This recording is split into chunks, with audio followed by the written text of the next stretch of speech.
Pas album gue yang dapet. Ini sama lah kayak band lu, yang loncat sana loncat sini, tapi nggak telanjang juga kayak lu ya. Gitu kan, gila lo, ngerampok bank coy. Ya, kita ngerampok bank yuk biar. Gue itu memang tidak sedang berkompetisi dengan karya gue sendiri. Gue tuh otak gue tuh mengajak gue bunuh diri gitu. Aja dong. Sungguh aku tak bisa, sampai kapanpun tak bisa membenci dirimu. Sesungguhnya aku tak mampu, sulit untuk ku bisa, sangat sulit ku tak bisa memisahkan segala cinta dan benci yang ku rasa. Lagu. Jadi begini lagu ini, Cabul dan Cabulis yang saya cintai. Dulu gue sempet suka banget sama Momo. Serius? Banget, Bi. Gue minta salam ke Benyo, Ben salamin Momo, Ben. Minta salamin ke Office, Office salamin Momo, Office. Apa sih, Bul? Apa sih, Bul? Tapi nggak cuma Momo doang yang lu salamin sebenarnya. Pokoknya gitu. Terus tiba-tiba, pokoknya kalau nggak salah lo sempet main ke Basecamp Superglad, terus gue minta testimoni kan. Iya. Testimoni di saat Geisha lagi promo Cinta dan Benci. Cinta dan Benci. Superglad mempromosikan Cinta dan Nafsu. Berdekatan hari. Kok bisa? Terus lu mikir, wah kayaknya jodoh nih. Jodoh nih. Asik. Share Rob ya. Share. Kita kedatangan Robby Satria nih, Cabul dan Cabulis. Ini musisi yang mungkin ada yang tahu, ada yang tidak, bahwa dia juga ada di balik layar sebuah band besar yang dengan huruf dan dengan angka saja ya. Juga di balik band besar Geisha, ya kan? Dan gue dulu termasuk orang yang boleh dibilang bukan apatis, apa ya? Gue tuh melihat Geisha itu pada saat anjing nih band bagus, dan lu kalau nggak salah berawal dari sebuah kompetisi. Most Wanted ya? Most Wanted ya. Ya, Most Wanted ya. Lu angkatan The Massive atau badan? Sama. Justru gua nggak menang tuh di situ tuh.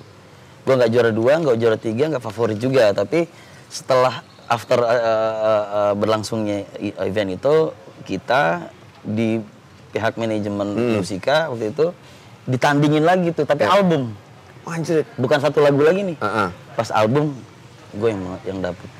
Nah, ini menarik nih, karena buat gua sosok seorang Bu Acin pada saat itu menurut gua adalah sosok seorang yang sangat jenius untuk memilih industri ya. Gokil sih. Untuk memilih, kalau gua bilang memilih sebuah genre atau sebuah band di dunia industri. Iya. Nah, Geisha basicnya anak Medan ya, mana sih? Pekanbaru ya? Pekanbaru juga coy. Pekanbaru banyak musisi canggih selain Ari Lesmana. Dari Pekanbaru ditarik ke Jakarta semua tuh? Enggak, memang kita antara kepedean, antara emang optimis. Kita sebelum sign kontrak sama Musika, memang kita udah niatan ke Jakarta. Jadi kita kumpulin duit untuk ambil kontrakan. Terus apapun yang terjadi, kita coba peruntungan kita di Jakarta. Nah, ternyata kita dapat tuh album di Musika. Lu pertama kali masuk masuk langsung Musika cuy, label besar. Ada hal, maksudnya gini, kaget nggak sih awalnya? Kaget dalam arti macam-macam. Kalau gue sih memang ngincer sebenarnya sih. Konon katanya memang Musika Studio itu label yang sangat recommended lah untuk industri musik ya.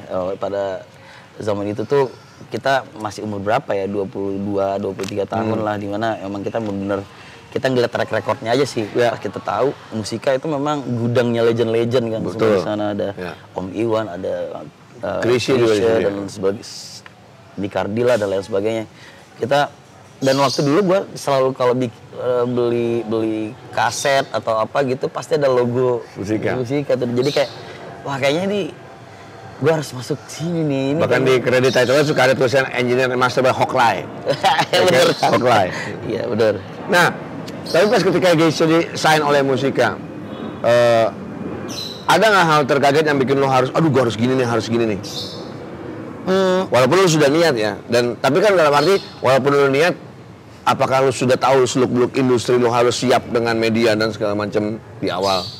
Ya awalnya memang kita sebelum masuk Musika itu sebenarnya genrenya itu progressive rock. Ya, progressive rock kita tuh yang loncat sana, loncat sini, sama lah kayak band lu. Ya. Yang loncat sana, loncat sini, tapi nggak telanjang juga kayak lu ya. Dulu waktu Geisha juga mengcover-cover juga? Dulu cover lagu-lagunya kayak Metallica gitu. Dengan vokalis Momo? Ya. Anjing, baru tahu. Ya. Terus kesininya pas kita sign kontrak sama Musika, kita udah mulai menurunkan ego kita. Kenapa? Karena kita masuk ke industri musik Ya. lebih luas gitu ya. Jadi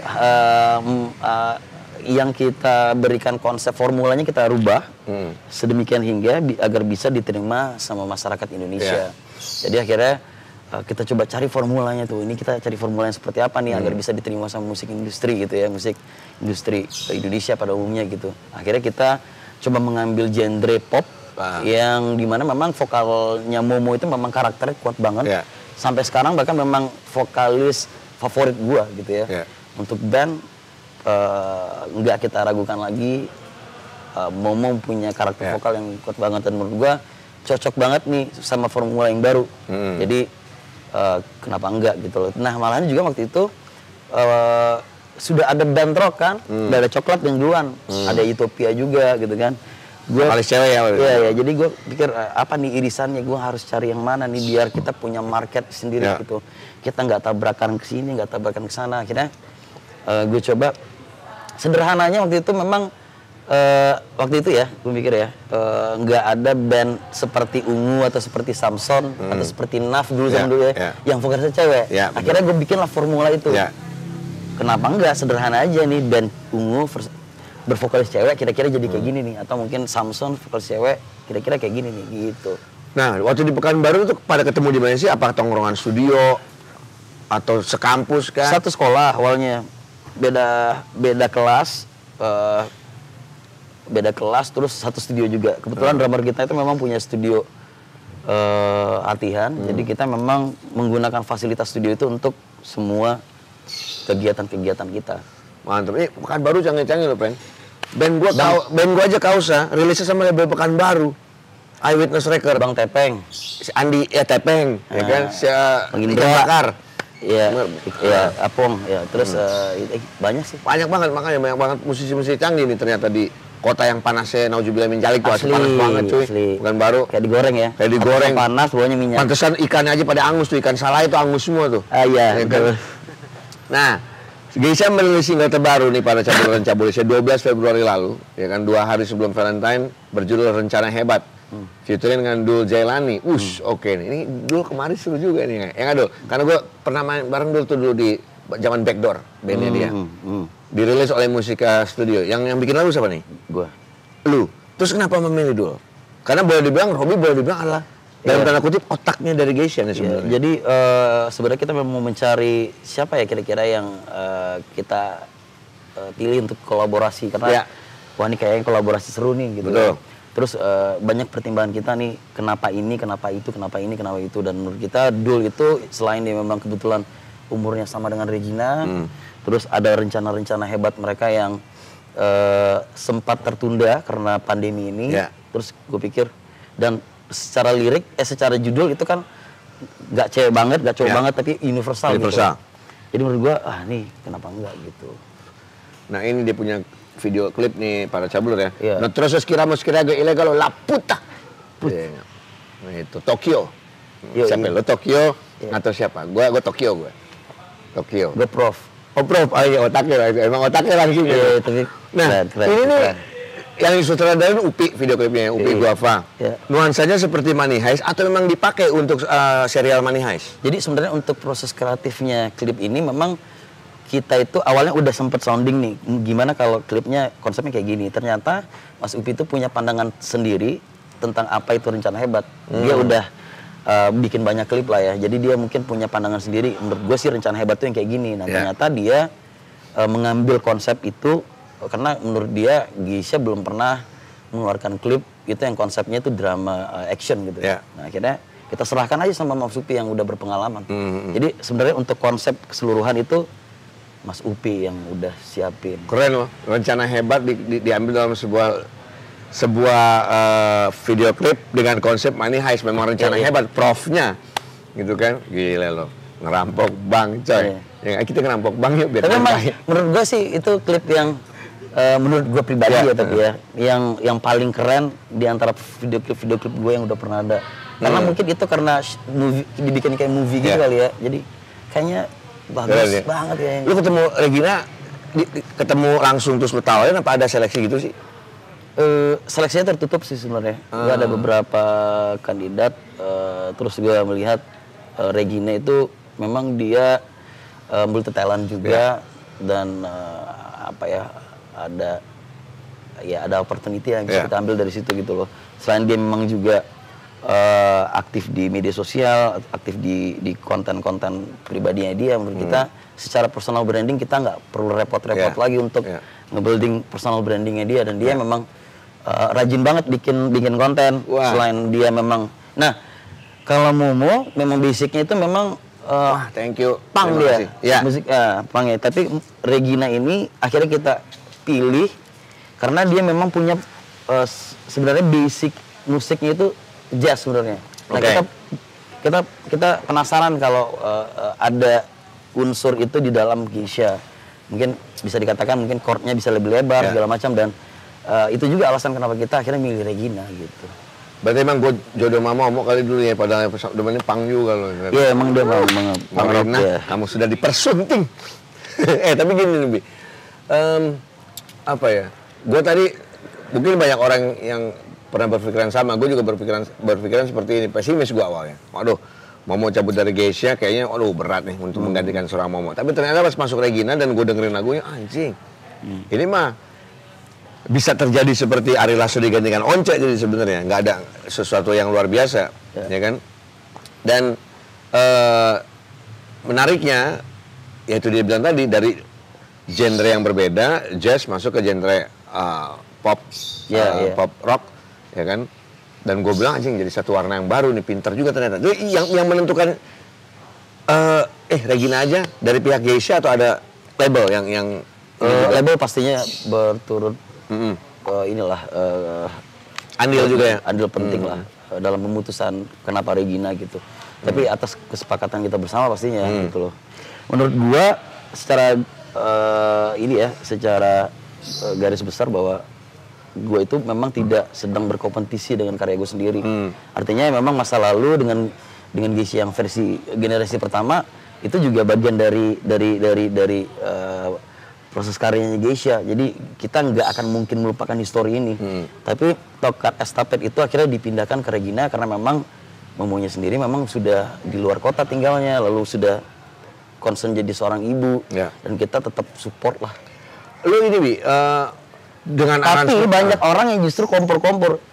Sebenarnya kalau kompor-kompor gimana nih? Enggak, kalau kita sendiri sih sebenarnya internalnya itu hangat sebenarnya. Cuma apa ya, misalkan kayak julid-julid gitu ya? Bukan kayak kompor, misalkan kita kayak gue sama Anji lah kemarin gitu bikin konten, lu milih Regina apa Momo gitu. Ya kan di satu sisi kan gue pastinya nge-backup Regina ya kan. Dia juga baru ngincar di dalam. Cuman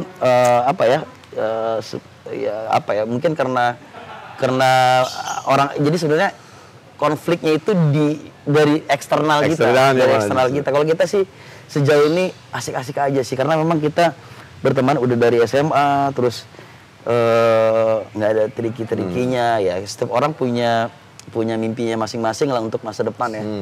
Bagaimana melihat masa depan. Tapi kita tahu persis cewek itu pasti punya masa produktif kan. Dia ada masa-masanya dia akan fokus kepada keluarga, dan itu normal menurut gua sih. Dan sejak awal memang gua nggak mungkin menghindari itu. Jadi yang penting berkarya dulu aja. Kalau memang terjadi apapun alasannya, kita tetap berkarya aja gitu, meskipun tanpa Momo gitu. Ya, tapi bagaimanapun juga kan apa yang kita upayakan hari ini itu untuk bandnya Momo juga. Karena sampai hari ini memang Momo tetap Geisha. Nggak ada nggak pernah berstatement bahwa dia keluar dari Geisha, dan memang sampai hari ini kita masih fine aja. Kita royalti pun masih dapat dong. Oh masih ya, dapat dong. Nah, aransemen lu rubah nggak Bi? Jadi mati gini, karakter Momo dan karakter Regina sedikit berbeda. Ada lu rubah aransemen lagu-lagu Geisha yang lama yang sebelum Regina nyanyi? Dibikin master ulangnya enggak. Kalau di off air tetap dipakai. tapi udah dengan nuansanya Regina pasti. Ya. Karena kunci tetap sama ya. Range ada juga yang hampir rata-rata sama. Hampir rata-rata sama. Untung sama. Coba kalau yang ganti vokalisnya lebih rendah, lebih tinggi. Kayak band ini, iya loh, tuning baru. Ulang dari awal lagi. Nih. Ayo, ngelip. Oh, daun bawang kali bisa makan mie ayam gue. Di konten Boy William, wah, September 2020, ini Momo mengatakan kalau dia aja nggak tahu bahwa dia udah nggak di Geisha lagi. Dan sejujurnya dia kangen dengan para personel Geisha, kangen manggung dan bercandanya, ya kan? Kita kalau bercanda memang bocor-bocor sih. Itu yang tadi gue sampaikan, ini juga sebenarnya clickbait yang akhirnya dirubah sebenarnya. Ya itu yang kita tadi bilang sebenarnya eksternalnya justru yang tapi itu kalau di dalam dunia entertain itu sebenarnya menurut gue sih normal-normal aja. Ada clickbait, ada segala macam. Cuman mungkin pendengar itu meresponnya secara berlebihan gitu loh.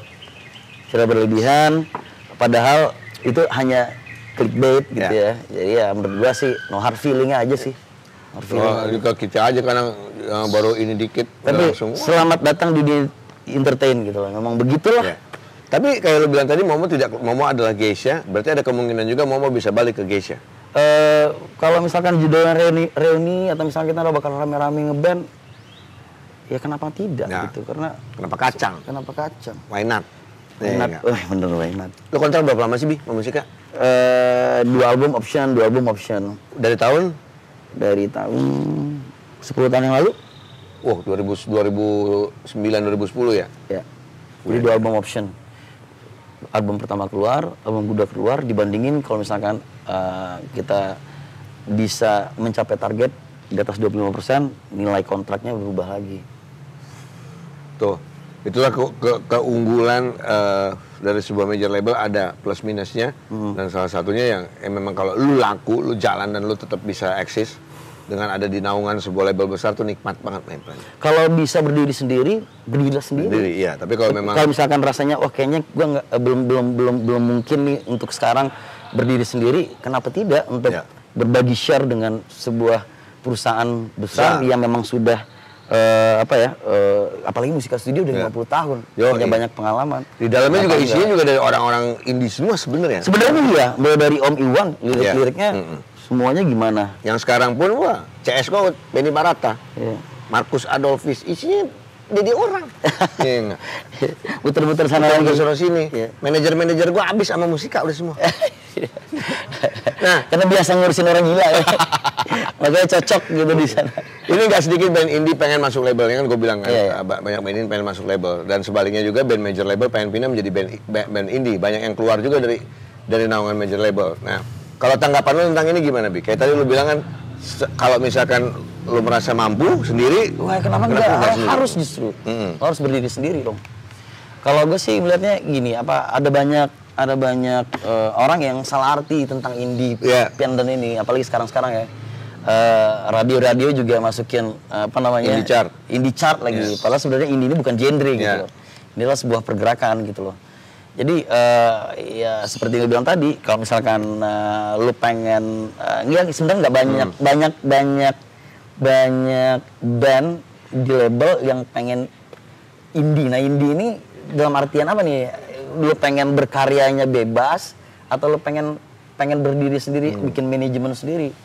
Kalau bikin manajemen sendiri kenapa enggak gitu? Kalau kita bisa berdiri sendiri ya kenapa enggak?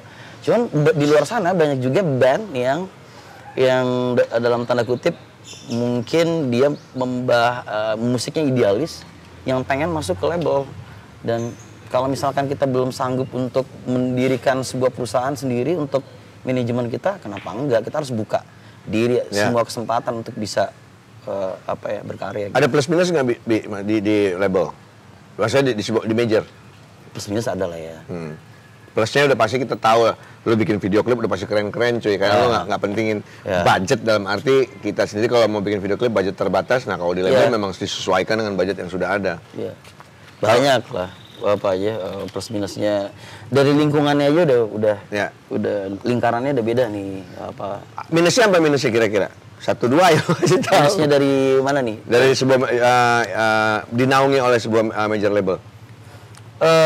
Minusnya Kali aja ternyata minusnya jadi plus nanti Pak major label dibikin. Minusnya apa ya? Minusnya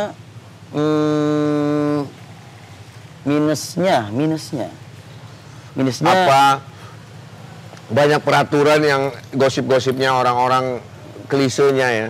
Banyak peraturan yang harus A, B, C, D yang harus lo taati dan akhirnya itu membuat ya kalau kita udah sudah berikrar dari awal, ini pihak pertama, ini pihak kedua, itu udah pasti ada pola pekerjaannya lah ya, maksud pola bisnisnya kayak gimana. Cuman ya sebenarnya hampir sama, cuman kalau independen kan kita benar-benar ngurusin sendiri kayaknya. Kalau lu rugi mati lu sendiri, kalau untung ya menang sendiri gitu. Tapi kalau di label bisa jadi lagu lu itu nggak laku di pasaran, tapi lu harus mikirin itu. Ya, betul. Setuju gua. Ini kayak teman-teman musisi di daerah-daerah juga, contoh 420 dari daerah juga, Geisha salah satu daerah. Ini temen gue ini dari Serang punya nih standar 1. Thank you kiriman kaosnya standar 1 ya. Gue juga dong. Nanti dapat. Oh, itu standar 1 ini band retro dari kota Serang, my friend. Serbu Serang. Anjing, lagu gua tuh. Dan banyak ternyata musisi-musisi di pelosok-pelosok tanah air yang sebenarnya bagus dan mereka masih kayak jangan menyerah lah istilahnya. Katanya Robby bilang tadi kan, kalau memang lu merasa bisa mampu berdiri dengan harus berdiri sendiri. Harus berdiri dengan independen, dengan independent movement. Berdirilah di kaki lu sendiri. Nah, gitu. Gua dari tahun 90 kagak pernah ngerasain major label. Masuk major label pun gua yang bayar major label, gaya nggak gue. bukan karena gua nggak mau, tapi karena labelnya nggak mau, bukan karena labelnya nggak mau. Gua mau desain oleh label gitu. Labelnya nggak pernah mau gitu. Jadi akhirnya, gue sendiri, berapa sih duplikasi sekian, distribusi sekian, oke gue bayar, gitu aja udah. Nah, lu bisa memproduksi 420, itu kenal sama Ari, kenal sama personilnya di mana? Yang pertama memang mereka teman dari SMA. Oh, di Pekanbaru? Gue itu memang udah menjadi pendengar setianya Ari Lesmana itu memang dari SMA. Kita beda dari SMA udah ini ya? Udah sering, jadi dia beda band sama kita. Dulu Geisha namanya Jingga, dia juga punya band tuh. Dan di setiap dia manggung, memang gue selain memang deket, emang temenan, sahabatan, gue memang mengidolakan vokalnya dia. Seorang Ari Lesmana. Akhirnya kita sama-sama ketemu di Jakarta, terus gue memang sahabatan sama dia, karena gue memang udah terjun di industri dari awal. Sempet tuh sebenarnya 420 itu gue coba bawa ke musika sebenarnya, tapi tahun-tahun itu tuh ibaratnya di tahun YouTube yang belum inilah, masih jauh lah ya. 10 tahun yang lalu, 2010. Jadi orang-orang tidak terselamatkan oleh industri sebenarnya. Orang-orang tidak terselamatkan, karena itu kalimatnya. Tapi malah mereka menjadi sebuah industri, sebuah company. Di bawah naungan lu juga memproduksi 420. Jadi ini cabulan-cabulan, ini orang jenius sumpah. Dia bisa memproduksi 420 dan akhirnya berhasil, tetap dengan Geisha-nya, dengan ganti vokalis pun tetap keren, ya kan? Terus lo, menurut gini, sebenarnya lo sudah bisa membawa Geisha menjadi sebuah band indie sebenarnya. Dalam arti lo sudah berpengalaman dengan dunia independen dari 420. Tapi lu tetap bertahan di musika. Kontrakkah atau memang gimana? Karena memang niatnya memang gua itu di musika itu bukan cari duit aja sih ya. Gua seperti Shaolin lah di situ, nyari ilmu juga, nyari ilmu, terus nyari apa ya, bisa update tentang bagaimana industri musik. Terus gua nggak bisa pungkiri juga, gua bisa bikin 420 itu ya karena gua banyak belajar dari manajemen musika. Terus setelah 10 tahun berikutnya, tiba-tiba Bu Aceh nanya ke gue, Robby, Geisha tuh band kamu ya setelah 10 tahun nih. Terus Bu Aceh bilang, gimana kenapa nggak di musik aja biar rame gitu ya. Udah kebuat perusahaannya gitu. Gue baru tahu kalau 420 itu band lu? Setelah 10 tahun. Anjing. Gue telat, Bu. Setelah 10 tahun. Setelah 10 tahun, akhirnya tahu. Iya. Tapi company udah jadi, dia mau nggak mau. Ya kemarinnya udah jadi yang mau nggak mau nggak kita ambil. Nah, lagu 420 yang tenang, ini lagu yang paling berkesan. Kenapa, Bin? Kalau lagu Aku Tenang itu memang lagu pertama yang kita bikin ya. Jadi dulu beratnya masih awal-awal berkarir di apalagi anak-anak ya. Terus itu momen dimana gue memutuskan oke, kayaknya kita bikin video klip nih. Tapi dengan budget yang gue bisa aja nih gitu kan. Lalu gue ajak anak-anak untuk bikin video klip tapi di luar Jakarta, itu di Terawangan. Gili Di Terawangan. Tapi memang kondisinya anak-anak waktu itu belum siap untuk berangkat karena masalah ekonomi. Ya. Terus sebenarnya gue udah sempet tawarin juga lah, udah nggak santai aja lo pakai duit gue aja dulu segala macem. Tapi ternyata nggak enakan gitu kan. Ya udahlah, anak-anak percayain ke gue, lo maju dulu aja. Kalau misalkan video klipnya bagus, kenapa tidak untuk kita rilis gitu. Jadi gue di sana akhirnya ajak satu kameramen sama ajak satu asisten kameramen. Gue bikin aja di sana. Ternyata klip itu magic juga akhirnya. Hasilnya mungkin karena dikerjakan ibaratnya dikerjakan sambil liburan kan soalnya. Jadi dapet lah. Gue di situ juga nggak kelihatan mukanya, sengaja gue blur karena memang itu menyalahi kontrak dalam kerjaan gue. Oh di musik dengan musika ya? Dengan musika. Jadi akhirnya ya udah gue pilih konsepnya yang main aman lah, nggak mengganggu kontrak gue di musika karena memang gue di musika udah komit untuk tidak bikin project di luar itu. Ya udah akhirnya gue blurin aja mukanya. Jadi secara produser sebenarnya gue diperbolehkan banget sebenarnya untuk bisa bikin nge-produce band di luar Asia. Cuman untuk komposer waktu itu belum seperti sekarang, jadi agak sedikit kaku lah dulu-dulunya. Jadi gue gitu lah. Oh ya, ngomong-ngomong soal Pekanbaru juga, gue featuring kan band punk rock Pekanbaru, anak-anak street punk Pekanbaru. The Dudes. Itu lo bisa lihat tuh apa namanya? Senggol sana, senggol sini, dudang, ada sama ini, ada di YouTube. Pais Pekanbaru canggih-canggih cuy, asli. Canggih. Hampir semua di daerah di Indonesia ini banyak banget band-band bagus, cuma tidak terlihat saja. Jadi belum waktunya main friend. Jadi stay on your ground, ada saatnya. Gue juga sebenarnya nggak tahu bang bakal jadi musisi lokal Second City yang akhirnya dikontrak sama musika. Itu kan sebenarnya juga di luar maksudnya di luar nalar gue gitu, karena mencapainya juga nggak segampang itu gitu. Ternyata gue menemukan satu festival yang mengantarkan gue ke sana gitu loh. Jadi kalau menurut gue selama lu yakin dengan karya lu, sikat aja sih, akan sampai lah. Nah ini juga ternyata Robby di luar bermusik, dia pun hobi dengan yang namanya bisnis. Punya 2 perusahaan terbatas. PT. Nah kalau gue juga banyak perusahaan terbatas banget, terbatas duitnya, terbatas tempatnya kalau gitu ya. Nah, PT Karya Inti Jiwa dan PT Sinergi Satu Karya. Apaan aja nih? Inti Jiwa yang apa? Bidangnya? Karya Inti Jiwa itu gue sama teman-teman 420. Oke. Ya, kalau Sinergi Satu Karya? Itu 420. Jadi brandnya itu kan mulai dari 2010 itu terbentuknya itu brand dulu baru band. Jadi komunitasnya 420 itu lebih tua 4 tahun. Si clothing 420 dulu ya? Dan komunitasnya ya, lebih duluan lahir 4 tahun sebelum albumnya 420 keluar. Jadi bisa dikatakan kita di 420 juga hormat banget sama komunitas kita karena mereka udah duluan hadir gitu loh. Jadi kenapa akhirnya 420 rilis album dulu? Karena dorongan dari fansnya juga.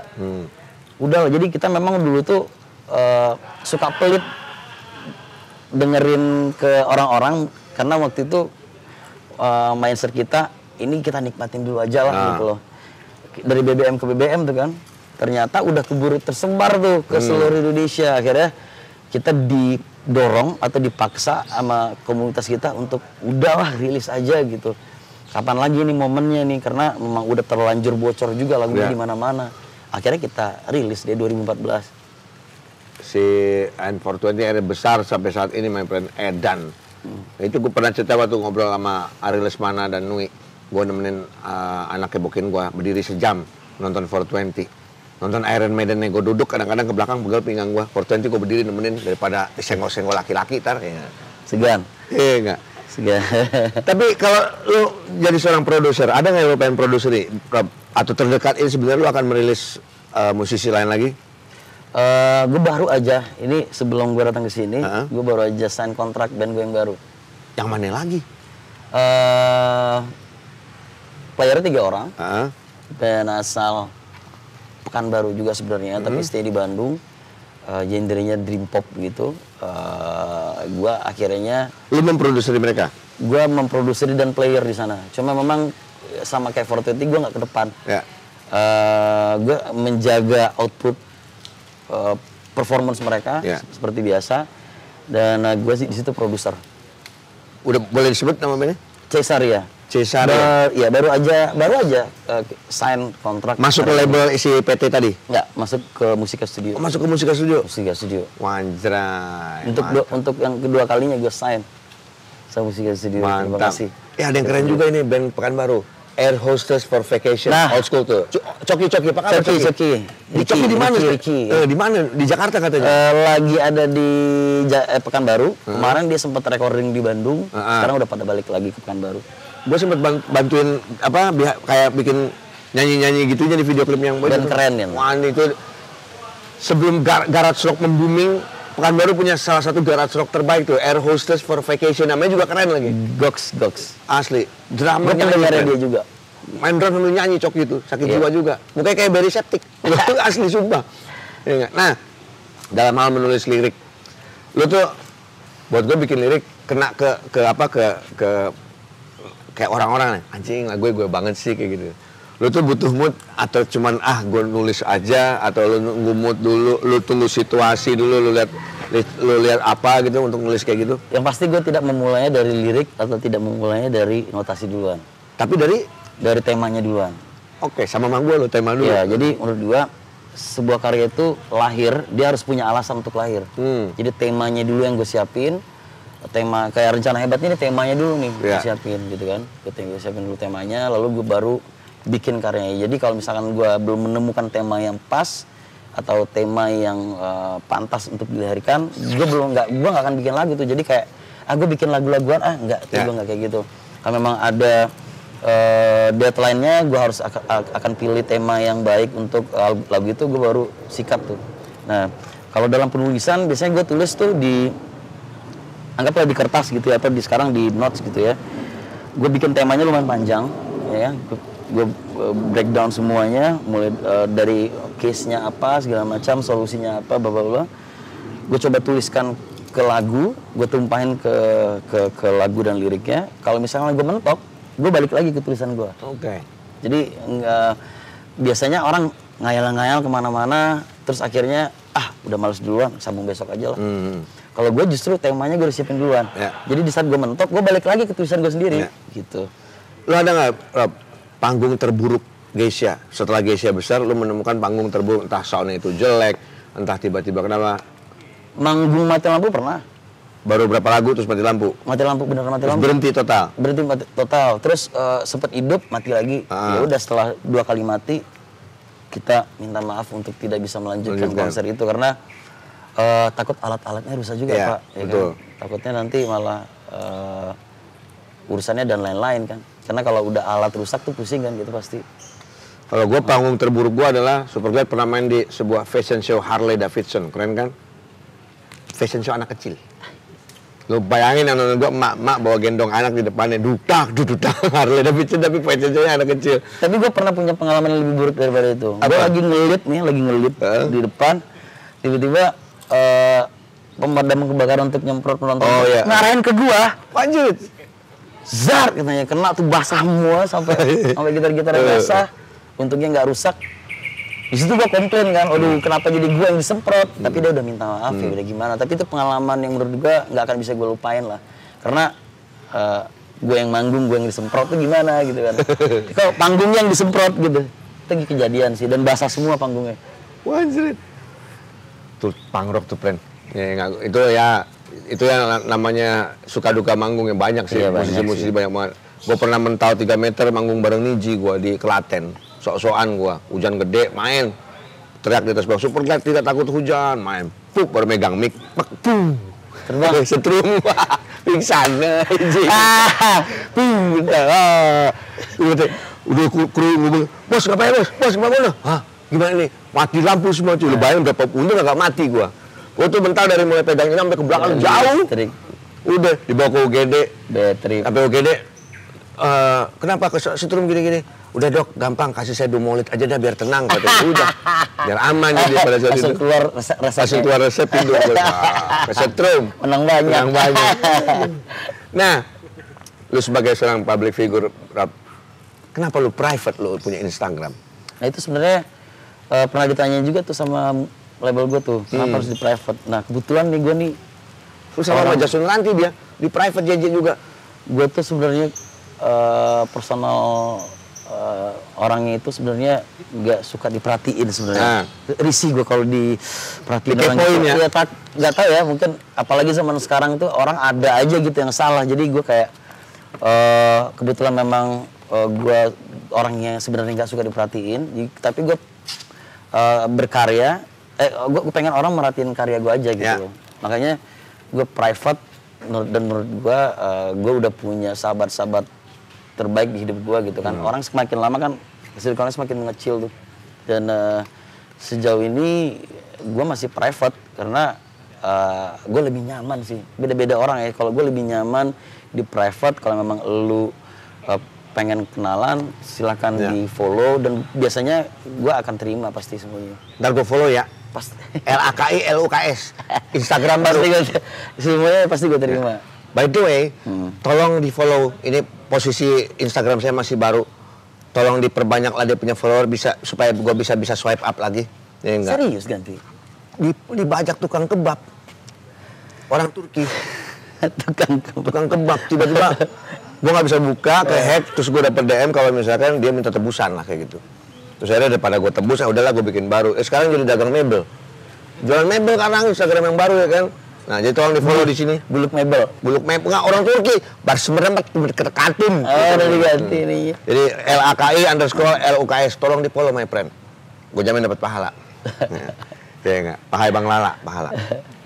Oke.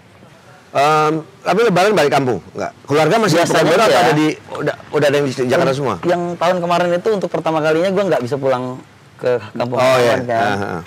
Tapi calon-calonnya nggak bisa lagi sini. Iya, biasanya akan dipersingkat. Tadi ada informasi pemerintah tuh gue dapat bahwa vaksin ada sedikit bermasalah, dari berapa juta vaksin turun menjadi berapa juta vaksin, jadi akhirnya mundur ininya. Nah, terus yang gue dapat umur anjing untuk usia menuju lansia.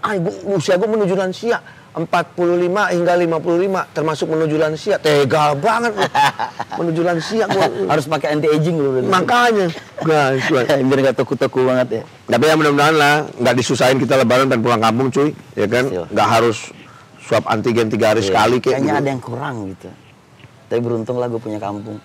Tapi masih di sana semua keluarga? Keluarga masih di sana. Oke. Di sini lu sendiri, ada yang di sini nggak? Gue sendiri. Perantau coy. Perantau. Nggak sukses, nggak usah pulang. Lu gosip-gosip mengkoleksi vinyl, Rob? Vinyl memang dari sekitar berapa tahun yang lalu ya. 4 tahun yang lalu lah. Gue beli vinyl terus tapi konteksnya di sini gue nggak yang kolektor yang punya banyak vinyl gitu. Gue cuman beli lagu-lagu yang enak, yang biasa gue dengerin yang sekarang terus covernya bagus, enak dipajang. Udah ada berapa biji vinyl? Adalah sekitar 1000. Enggak lah Pak, itu mah kolektor beneran namanya itu. Kali harian sampai 6.000 lu. Enggak, gue nggak banyak, cuma 50-an. Tapi lu beli vinyl memang lu suka covernya dan segala macam. Iya, sekalian bisa gue pajang di library gue. Nah ini sangat menarik soal kita memplay vinyl saat ini kan dulu susah ya. Sekarang vinyl bisa diplay dengan player-player yang sudah tersedia. Piranti-piranti yang ada di Glodok dan segala macam, nge-play vinyl pun sudah bisa pakai USB. Dan segala macam.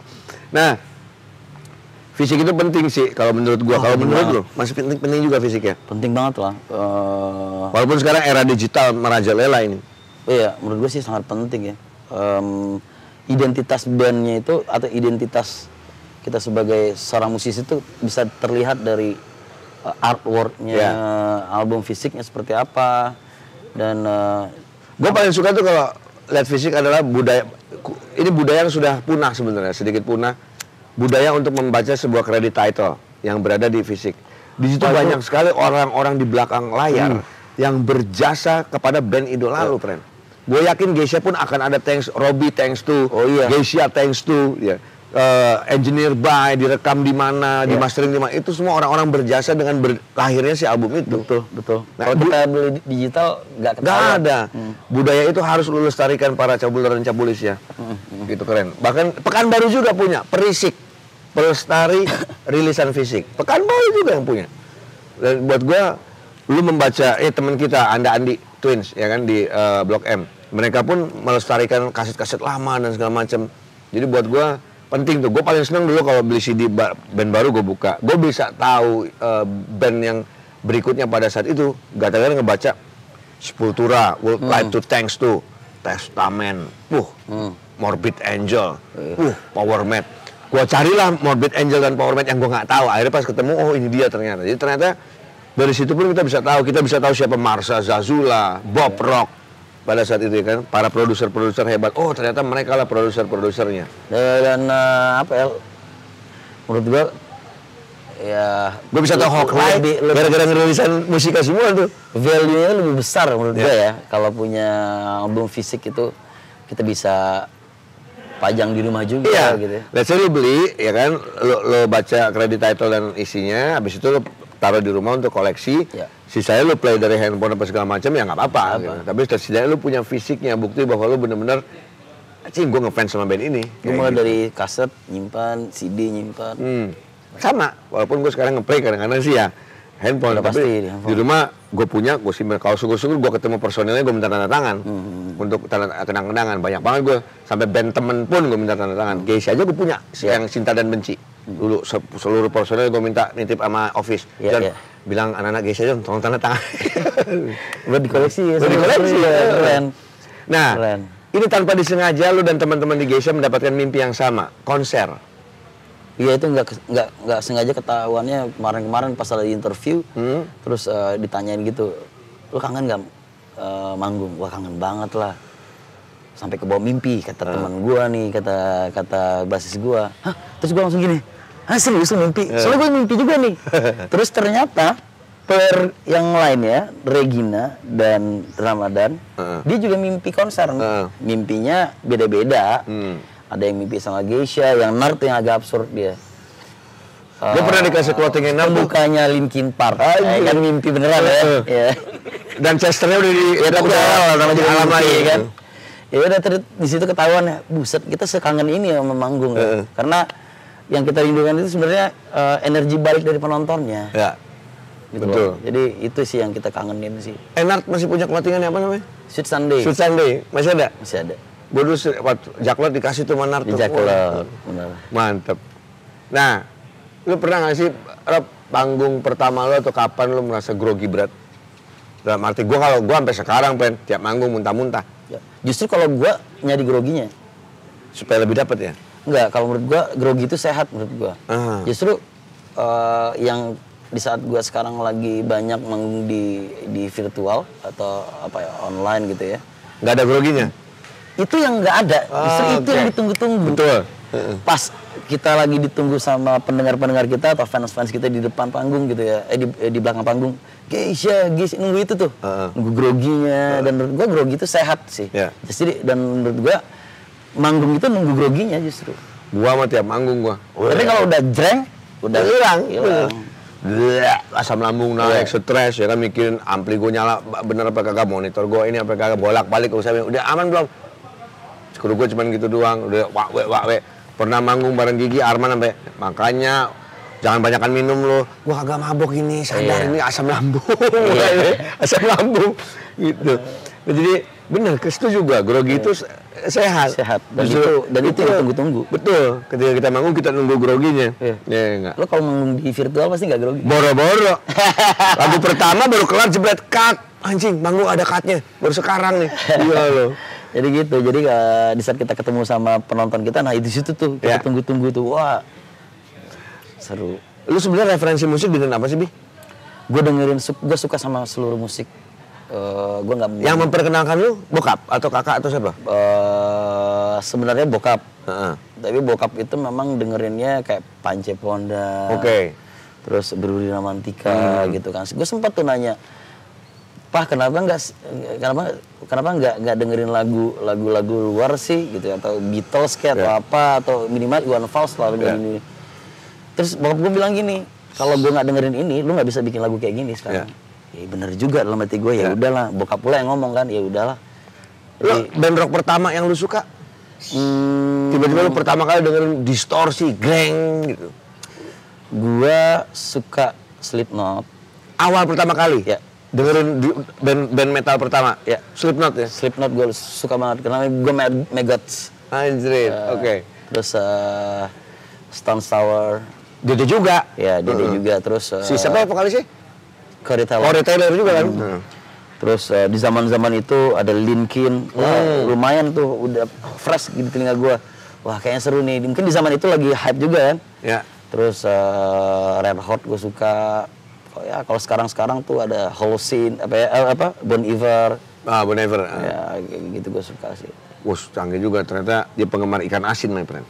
Ikan asin, iya, ada energi, wah semangat didengerinnya. Di zaman dulu tuh, di zaman kita SMA, nyari teman-teman band yang satu frekuensi sama kita. Nah kebetulan gue ketemu sama teman-teman band yang suka sama musik-musik yang kayak gitu. Jadi ya. Dulu ada kan tuh yang di RCTI nyanyi Ikang Sonam Tecite ya, Ikang Sonam ada. Dulu kan gak nonton. Ada. Dia nyanyi Linkin Park. Ikang Sonam.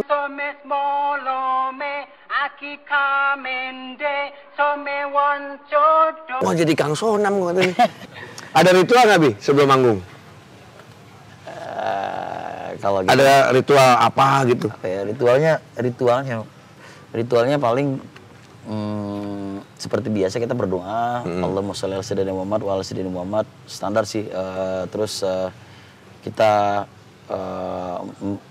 bagi kita manggung itu bersenang-senang. Jadi pasti ritualnya paling kayak happy dulu di panggung biar nggak menghilangkan grogi atau segala macam. Terus selamat bersenang-senang.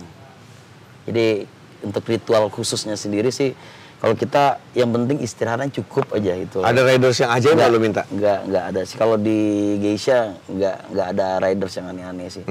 Nggak minta anduk inisial, permen warna kuning semua. Enggak segitunya sih. Cuma kita pernah waktu itu di saat kita manggung, lalu ada momen dimana IO-nya belum bayar full ternyata, terus handuknya belum dikasih, ternyata mungkin persiapan mereka nggak mateng gitu ya. Gue pernah, gue udah sequencer udah hidup nih, tapi tiba-tiba sequencer hidup pas dicek sama Mas Jojon dulu tuh, manajer kita, ngecek, wah kok nggak ada handuk segala macem nih, gimana? Akhirnya dimatiin lagi tuh sequencer, cuma gara-gara handuk doang. Gitu doang sih. Tapi sejauh ini untuk ridersnya sih nggak ada yang aneh-aneh. Iya, kalau handuk mah standar ya kan, standar, minta semua. Aneh-aneh. Walaupun handuknya kalau di Superglad ditulis tuh, please jangan handuk swan. Ya nggak, tipis coy, di muka gue benang semua jadinya. Nggak ada yang aneh-aneh, nggak ada miras gitu. Karena memang vokalis itu cewek juga. Ya. Nah ini menarik nih, ini ternyata dia sama lagi memfavoritkan sebuah serial Netflix berjudul Black Mirror. Walaupun gue nontonnya ngacak-ngacak gue, karena Black Mirror kan antara episode ke episode kan beda cerita kan. Alik. Sakit juga, gue memang pas sakit juga sama yang disuruh ngewe sama babi. Wali kota aja coy. Nggak diculik putri kerajaan. Gue lepasin si putri, asal lo bikin video di seluruh kamera, di seluruh media se-Inggris ya kan. Tapi lo mesti bikin videonya suruh kewe sama babi. Andri. Favorit gue sih kalau Black Mirror. Yang mana yang paling lo suka? Black Museum keren. Yang ini juga keren tuh, selain yang ini sama babi, yang dia bisa pindah-pindah tahun. Bukan pindah-pindah tahun. Pokoknya dia ke klub tentang lesbi. Yang ceweknya nih cewek kulit putih sama kulit hitam. Tentang lesbi yang ketemu di klub ini tahun sekian, ntar pindah ke klub ini tahun sekian. Wah itu Kewi mulu asli. Pantas kagak tayang di sini ya. Yang ngewek di game juga ada. Nah, ngewek di game. Oh iya itu goblok itu. Kewinya di game. Goblok, Black Mirror. Black Museum kalau gua. Black Museum ya? Yang paling berkesan lah buat gua. Itu season berapa ya? Black Museum itu. Season 4. Pokoknya lu tonton ya. Lu tonton ngacak juga nggak apa-apa. Karena dia per episodenya beda cerita. Beda director juga. Dan ternyata seorang Robbie Geisha mengidolakan gua ya, Bullock Depp. Johnny Depp. Ada Bullock Depp di sini ya. Oke. Gua tuh orang pas zaman Johnny Depp film 21 Jump Street, kalau gua ke sekolah tuh orang ngomong, Bullock Depp langsung gitu. Kenapa lu suka Johnny Depp? Karakternya kuat banget sih. Di film mana yang paling lu favorit? Sebenarnya semuanya gue suka, tapi Pirates of Caribbean menurut gue sih paling ajaib, paling alik sih. Tapi di Pirates of Caribbean sama di sama si Angelina Jolie. Apa ya? Apa yang sama Angelina Jolie? Filmnya Johnny Depp. Karakternya mirip tuh. Mr. and Mrs. Smith ya? Bukan ya? Itu Brad Pitt. Oh iya, benar. Johnny Depp tuh yang apa? Angelina Jolie itu di film apa yang dia jadi pencuri. Pokoknya itulah. Nah, dia mirip karakternya tuh dengan si Jack Sparrow. Ya, oke. Itu karakter sakit jiwa di peran karakter yang diciptakan oleh Tim Burton sebenarnya. Johnny Depp akhirnya berubah kayak gitu di Charlie and Chocolate Factory pun dia jadi kayak gitu. Iya, betul. Keren banget sih dia. Tim Burton yang meng-create karakter itu sampai akhirnya tertanam oleh Johnny Depp. Iya kan? Bos, kan baru punya makan kagak jauh-jauh dan nasi padang. Iya. Ini makanan favorit. Iya, tapi sebenarnya gue nggak yang harus nasi padang tiap hari nggak sih. Cuman seminggu tanpa nasi padang kayaknya hambar juga sih. Hambar sih. Sumatera punya darah ini. Iya. Kalau kita mah mau kata sebulan sekali juga nggak masalah. Kalau bisa bikin franchise di bulan juga dibikin tuh kayaknya tuh. Paling enak di mana, Rob? Nasi padang yang sering lu makan, anjing itu enak banget. Supaya referensi juga kali buat yang paling dekat gua itu Mekarjaya sih. Mampang itu, punya ya, satu jebat tokonya juara tuh. Gokil sih itu. Mekarjaya 24 jam bukannya di Mampang. Oh iya 24 jam tuh, enak banget itu. 24 jam Mekarjaya, lu mesti coba Dendeng Batoko. Langganannya Jimmy juga sih tuh, Jimmy upstairs. Gue anak-anak rakyat. Pagi sore enak, tapi udah Melayu ya. Lebih Melayu. Pagi sore dan Garuda rada mirip tuh, ya. Padang Melayu. Padang Melayu, Garuda juga bener. Lu ada pantangan makan tapi, Rob? Pantangan banyak, karena gue sebenarnya kolesterol anaknya. Nah, isinya kolesterol semua itu Padang. Iya, makanya mungkin karena terbiasa dari kecil ini ya, makannya pakai gulai-gulai. Bukan, gulai itu sebenarnya udah biang keroknya kolesterol tuh. Dan tapi itu sayur wajibnya orang Sumatera. Iya, jadi ya nggak heran lah kalau ada pantangan-pantangan kolesterol. Ya begitulah, jadi menahan selera jadinya. Karena berasa juga sih kalau udah kolesterol tuh kayak mood itu bisa berubah seharian. Gara-gara mulai pegal segala macam tuh merubah mood gua sih sebenarnya. Tapi pernah manggung terus kolesterol kumat? Pernah, tapi biasanya kalau gua udah mulai bandel makan, biasanya gua udah siapin simvastatin biasanya. Anjir, obat gua juga. Iya. Daripada kan Pak ya? Obat anak muda itu. Ya kan? Buset, udah gitu lo udah kolesterol, demen juga makan Padang yang memang full kolesterol coy. Yeah. Lo coba makan otak, atu, tunjang, cincang. Nah itu isinya. Semua boy. Tapi itulah yang paling the best. Gue sih sama gue, otak. Kalau udah di depan mata tuh, aduh gimana ya? Apalagi di hidang. Aduh nanti dulu deh, kolesterol. Apalagi di hidang di meja. Keder lo. Tapi di sini nggak ada salah ya di Jakarta nih. Salai itu makanan khas Pekanbaru, ikan diasap ya. Oh iya, ikan salai. Ikan salai, diasap terus dikasih ada yang di balado, ada yang digulai. Wah, itu juara banget. Gua kalau Pekanbaru nyokap nggak masak itu ngambek gua. Salah itu. Ya kayak belum pulang kampung rasanya, harus masak. Gue pernah dikirim dari teman gue di Pekanbaru, gue kirimin ikan salai dong, datangan ke rumah gua kan. Gua masak lah dengan gua potong segala macam, gua bikin balado. Saya kayak kayu beda. Salah masak kali gua. Gua gigit cetrok. Kagak kegigit, copot gigi ininya, ikannya kayak batu. Ternyata ada cara masaknya. Ada cara masaknya, pastinya. Lo termasuk orang yang insom atau gimana, Bi? Hampir semua musisi dia kayak susah tidur malam, siap gue tanya. Di 1 bulan sekali tuh akan datang tuh momennya tuh insom. Susah tidur? 1 bulan sekali 2 kali ada. Sekarang setiap tidurnya jam berapa, Bi? Gua sekarang normalnya tidur jam 1. Oke, masih aman itu berarti. Tapi kalau misalnya lagi kumat? Nah, kalau lagi kumat itu tuh biasanya tuh nggak tidur tuh. Emang Gue bablas lagi besoknya baru tidur. anjray. Nah, biasanya gue kalau udah datang insomnia itu biasanya tuh penyakit yang paling gue benci tuh masuk angin. Oke. Ya kan? Masuk kalau udah perut udah nggak enak tuh, gue jangankan beraktivitas yang lain, tidur aja nggak bisa. Kalau perut nggak enak. Nah, itu tuh penyakit gue tuh. Nah, ini yang menarik nih, Cabo. Tapi insomnia menurut gue semua orang kayaknya, apalagi musisi ya. Karena biasanya tinker makanya dia bisa. Gue sudah menjalankan tidur terbalik. Gue bukan insomnia kalau gue tidur terbalik. Gue tidur terbalik ini sejak tahun 2008. Tidur gue adalah jam 6:30 hingga jam 7 pagi dan bangun gue adalah jam 4 atau jam 5 sore. Sama kayak Bang Pai. Ya. Kecuali lagi syuting cabul kayak gini, mau nggak mau gue harus kurang tidur, dalam arti gue tidur tadi jam 5:30 gue udah tidur, jam 10 gue udah bangun untuk syuting cabul. Jadi udah seminggu ini gue bangun jam 10 nih. Biasanya sampai rumah gue capek nih. Sampai rumah setelah mandi nonton kagak tidur sampai besok lagi. Berarti lu udah lama nggak tidur jam 10 bangun jam 6 tuh udah lama banget. Udah lama banget. Terakhir gue dari tahun 2008 gue sudah terbalik tidur. Gue kalau dapat kayak gitu gue seneng banget tuh, kayak berasa dilahirkan kembali. Nah, bulan puasa gue pol terus. Iya enggak? Tidur setengah. Nah, kalau justru gue bulan puasa tuh yang membuat tidur gue terbalik. Karena gue pasti tidur setelah sahur. Akhirnya kebalik tuh. Nah, itu ngebalikinnya lagi tuh butuh waktu lagi tuh. Nah, itu gue pol terus gue set. 5:30 tidur, jam 6 tidur, set bangun jam 5, mandi, set udah kultum, ya kan? Yeah. Ada informasi buat para cabul dan cabulik, jadi majalah yang sangat gue gemari dengan font seperti Misfit yang misteri, ini berdiri tahun 1974. Wah, umur gue masih setahun di sini. Pendirinya bernama Ibrahim Sinik di bawah grup media Medan Post dan ditutup tahun 2018 kemarin. Majalah yang bercerita tentang mistik, ya kan? Mistik, hal-hal astral, ya kan, pembeli dan penjual belian tuyul, perjinaan dengan jin ada di majalah ini, banyak banget. Paranormal pun beriklan di majalah misteri. Lu percaya mistik ya? Mistis, kok mistik? Mistik mah. Tadinya gue berusaha untuk tidak percaya sih. Cuman kenyataannya, gue pernah di posisi yang nggak enak lah. Ada cerita-cerita yang diguna-guna gitu. Ada yang kayak gitu juga. Gue pernah nemuin pocong di bawah tempat tidur gue. Serius. Maksudnya lu nemuin segede ini nih pocongnya. Tapi berbentuk pocong orang gitu.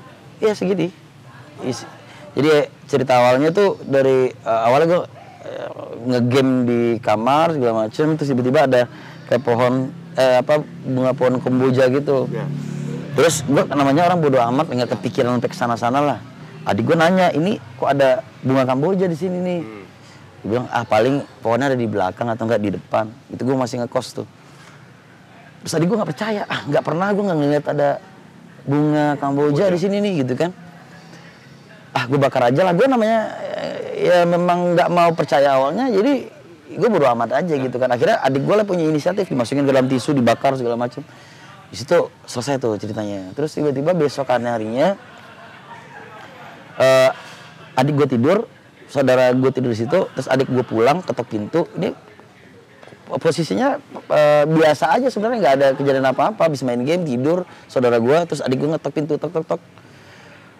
Itu posisinya mati, lampu dimatiin tuh kan. Pas ketok pintu, mau buka pintu, dihidupin dong lampu, pas dibuka semuanya belatung. Itu ada yang menjahati. Disapu ada lagi, terus AC aromanya udah kayak ada bangkainya. Gue sampai ngirim orang tukang AC itu untuk bersihin, tapi tetap ada bau bangkai gitu kan. Ini apa nih? Ini apa? Jangan nggak nanya ke orang pintar juga, Bi, waktu itu. Ada sahabat gua yang nggak orang pintar sebenarnya sih, cuman dia coba bantuin gua untuk nyari tahu apa yang terjadi gitu ya. Terus gua masih nggak mikirin ke bunga yang awal nih. Ternyata gue sholatin di situ 2 rakaat di sana, terus teman gue tiba-tiba ngomong kayak gini, mau lu yang ambil atau gue yang ngambil? Ngambil apa nih? Itu ada pocong di bawah tempat tidur gitu. Kebetulan gue tempat tidur itu ada celahnya gitu kan, ya kan, ada kakinya gitu. Ya udahlah, gue angkat aja deh, lu yang ngambil. Gue nggak berani kan, gue angkat, ternyata bunga yang dibakar itu ada di dalam pocong itu. Ada tanah kuburan di sana, terus ada ijuk sapu gitu. Kebayang nggak sih? Lu tahu nggak orangnya yang menjahati itu? Nggak, gue sama sekali nggak ngerasa ada musuh segala macam. Akhirnya gue telepon Bu Acin. Bu, ini saya ada cerita yang kurang enak nih, gini.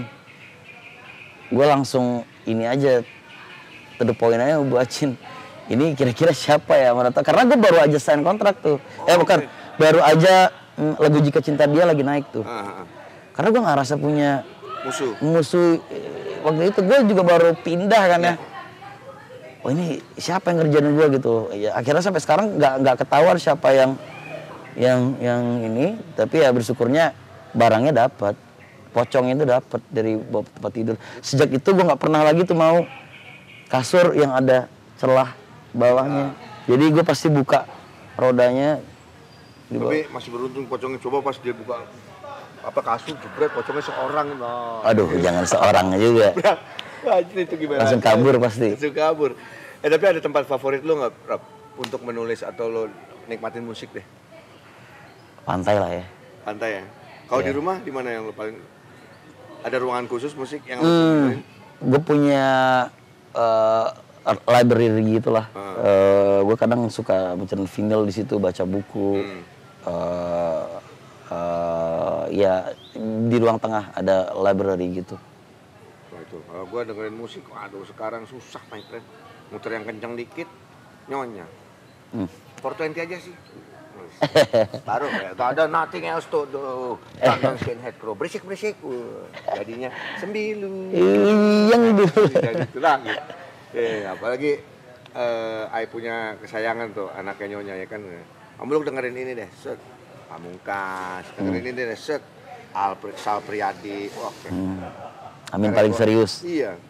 Tuh ya mau nggak mau. Jadi sekarang gua kalau dengerin musik di motornya. Di motor enak juga di motor. Gua kadang juga suka dapat inspirasi di motor. Ya. Lagi dengerin itu dapat inspirasi. Gue berhenti dulu tuh. Sama. Berhenti dulu gue keluarin dulu notes. Kebetulan notes gue tuh paling depan tuh di handphone ya. Gue notes dulu. Gue baru jalan lagi. Sama juga gitu.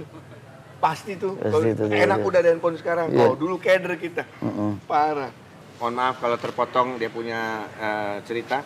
Karena tadi kita terbentur dengan azan di belakangnya kan. Break maghrib dulu. Berapapun hebatnya alat musik lo, mau itu Mesa Boogie, mau itu Marshall, mau itu Kemper, mau itu Fractal, mau itu Orange, tidak bisa mengalahkan toa masjid, my friend. Gak ada yang berani ya? Gak ada yang berani. Kalau Mesa Boogie punya jenjet, tetapi kalau udah asolah kelar. Matiin dulu. Semua. Break dulu semua. Nah, balik lagi nih, Rob, udah mau selesai ngobrol-ngobrol kita. Kalau lo berkaca nih sekarang, lo apa yang ingin lo ucapin sama diri lo sendiri? Kalau gue selalu menguatkan diri ya, karena gue tuh prosesnya panjang, jatuh naik dan hampir bisa bersyukur alhamdulillah masih tetap bisa kuat lah hari ini ya, karena gue tuh dulu pernah punya di masa-masa dimana gue tuh otak gue tuh mengajak gue bunuh diri gitu. Dengan masalah-masalah gue lah mungkin karena gue udah pernah di posisi itu. Sekarang gue kalau ngaca gitu, gue selalu menguatkan diri gue sendiri. Lu harus bisa, lu kuat, lu harus maju lagi. Karena karena perjuangannya belum berhenti sampai di sini gitu loh. Jadi itu yang selalu gue ingat sih. Jadi menguatkan diri sendiri. Robi lo harus kuat. Harus kuat. Itu berguna juga mungkin untuk cabulan cabulis ketika lo di kaca, lo lagi lemah, lo lagi diputusin cinta dan segala macam ya kan. Gue harus kuat. Gue dulu pernah di posisi itu, pernah di posisi bangsat lu Robi gitu kan.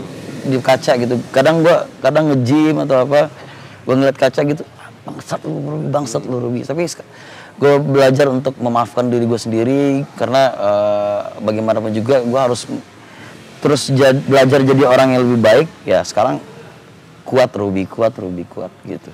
Mantep itu. Yeah. Terakhir nih Rob, ingat nggak pesan orang tua ke lo yang sampai sekarang gue harus pegang? Pesan orang tua gue? Bokap atau nyokap pernah ngasih? Yang paling gue inget itu Beliau pernah ngomong bahwa pekerjaan lu itu, Robi, pekerjaan yang di tepi jurang, seperti orang berjalan di tepi jurang.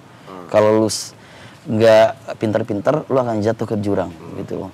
Kalau lu bisa komit untuk jaga diri, lu akan jadi seseorang, gitu.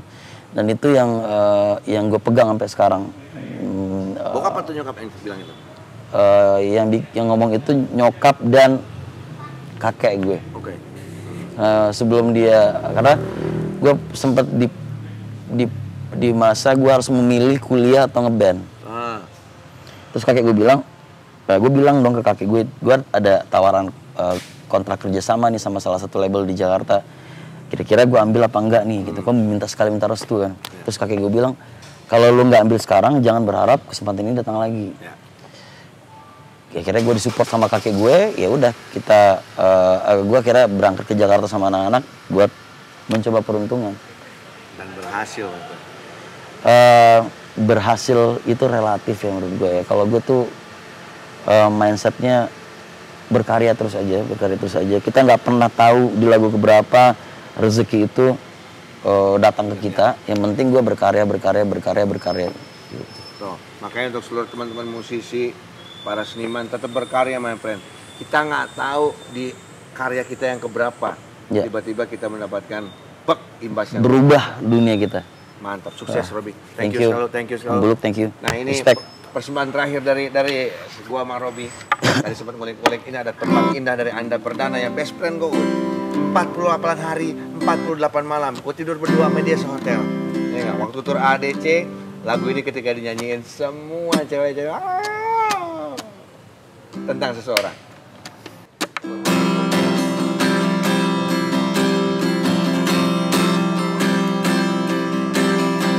Teruntukmu hatiku, ingin ku bersuara, merawat sematanya di wajah yang terlintas, berawal pada satu hanya selalu menggangguku. Seseorang itukah dirimu kasih? Nyala cinta, hidup dan mati untukmu. Mungkinkah semua tanya, kau yang jawab. Dan tentang seseorang, itu pula dirimu. Ku bersumpah akan mencinta. Cakep. Thank you. Sampai ketemu di catatan si buluk berikutnya. Love you. Thank you, bro.